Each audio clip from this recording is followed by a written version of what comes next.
Veremos agora então capítulo 13, os dois animais que se levantam, duas bestas que se levantam e o decreto dominical também. Pastor Paim já orou pela bênção do estudo, pedindo a bênção para o estudo.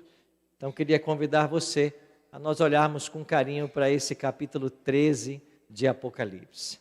É um capítulo central do livro. Apocalipse 13 é o clímax do grande conflito entre o bem e o mal. Vemos nesse capítulo as forças se arregimentando para a batalha final. E aqui nós temos de fato a última batalha entre o bem e o mal.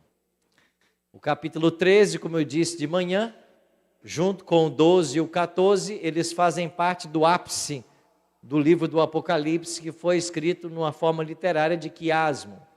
Então, aonde os capítulos apontam para um ápice do livro, e nós estamos justamente nesse ápice. Mas o capítulo 13 não começa no 13, ele começa aqui no 10. Olha para o capítulo 10, volte uma página e o que diz os versículos 1 e 2. Vi outro anjo forte descendo do céu, envolto em nuvem, com um arco-íris por cima de sua cabeça, o rosto era como o sol, e as pernas como colunas de fogo. Quem é esse anjo? É o próprio Cristo, é o próprio Jesus. Verso 2. E tinha na mão um livrinho aberto. Que livrinho é esse? O livro de Daniel, que estava fechado até o tempo do fim, mas agora no tempo do fim ele se abre. Então na mão de Cristo ele já está aberto. E ele tinha um livrinho aberto na mão, e ele pôs o pé direito sobre o mar e o esquerdo sobre a terra. O que significa essa posição? Cristo com o pé direito no mar e o pé esquerdo na terra. Significa sua autoridade. Ele tem autoridade sobre a terra e o mar. Então no capítulo 10, ele é aquele que tem autoridade sobre toda a terra. No capítulo 13, você vê uma besta que sai do mar e uma besta que sai da terra. Por que nós temos duas bestas no capítulo 13, que saem do mesmo local onde Jesus estava com os pés? Porque essas duas bestas de Apocalipse 13, elas estão tentando usurpar o lugar de Jesus. São poderes que tentam assumir o lugar de Jesus. É por isso que no capítulo 10 ele tem o pé sobre a terra e o mar, e no capítulo 13 os dois poderes se levantam da terra e do mar para tentar usurpar o lugar que pertence a ele. São poderes usurpadores. Nossa missão hoje é identificarmos esses dois poderes. Quem são esses dois poderes? Então vamos para as características que nos ajudam a identificá-los. Apocalipse 13, 1. Vi emergir do mar uma besta que tinha 10 chifres e 7 cabeças, e sobre os chifres 10 diademas, e sobre as cabeças nomes de blasfêmia. A primeira informação que chega é que esse poder tem 7 cabeças e 10 chifres. Ao longo da história, esse poder tem sido identificado como Roma em suas duas fases, pagã e papal. Roma pagã tem a ver com o império. Roma papal tem a ver com a igreja romana.